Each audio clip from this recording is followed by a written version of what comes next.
Steve, play this one for Armed Forces Day. What do you say?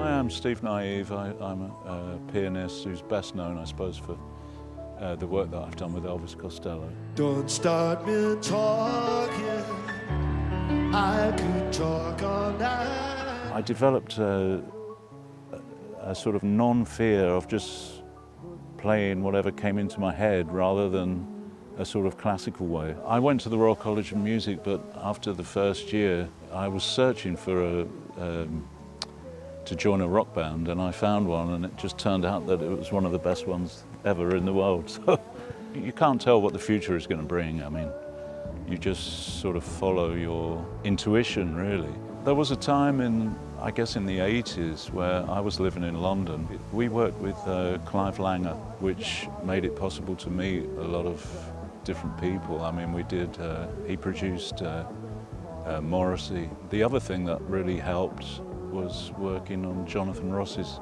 TV show as a band leader on that, because each week there were different artists coming on the show. I worked on a track of David Bowie called Absolute Beginners, but then in the process of that there was the Live Aid, and David Bowie did a duet with Mick Jagger, so they used the band that were in the studio doing the Absolute Beginners. And it was an exciting time. I mean, we toured little tiny clubs in England.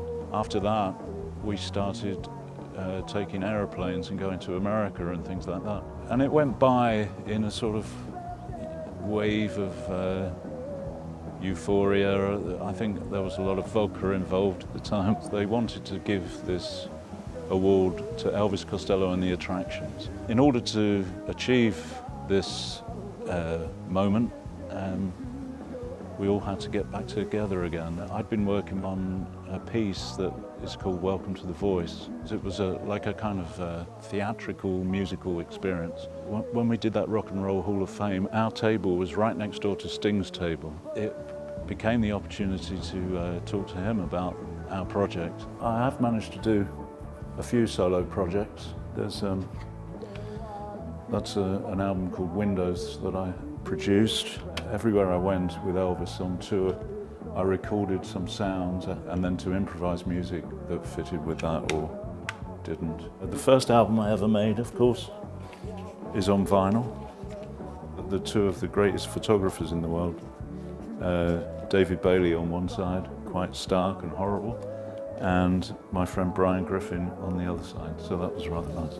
I feel that talking and, saying things with words is difficult for me. I don't know why. I find it more possible for me to express something through my playing. It's really exhilarating to create music and stuff with younger people. You get something back, even if it's just to invite another friend in to do something with somebody else. And the whole thing about music, I think, is that there's people listening to it, and those people, the listeners, are almost more important than the people making the music. You have to, every now and then, put yourself in a place where you're not comfortable. Those difficult adventures are the best, because you make the way through it that you can, and you remember those good times. We started to do some duo tours, so it was just Elvis and myself, and we ended up doing the Woodstock 2 festival, but just me and Elvis, just with a piano on this huge stage, and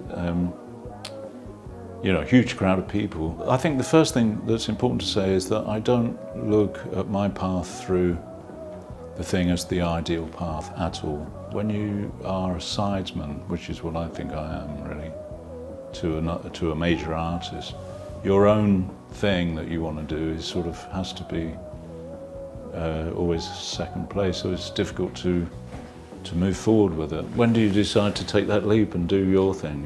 That's what you've got to do. Everybody is an outsider in a certain way, trying to get in, and so it's just how are you going to approach that? I don't really know the answer yet. Steve Nieve on the keyboard!